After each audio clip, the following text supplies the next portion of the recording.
سوال نمبر 1، حضرت محمد کے والد کا نام کیا تھا؟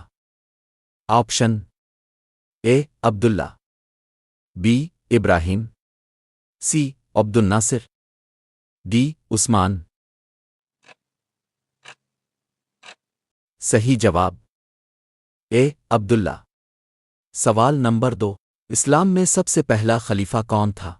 آپشن اے حضرت عمر رضی اللہ عنہ، بی حضرت عثمان رضی اللہ عنہ، سی حضرت ابو بکر صدیق رضی اللہ عنہ، ڈی حضرت علی رضی اللہ عنہ۔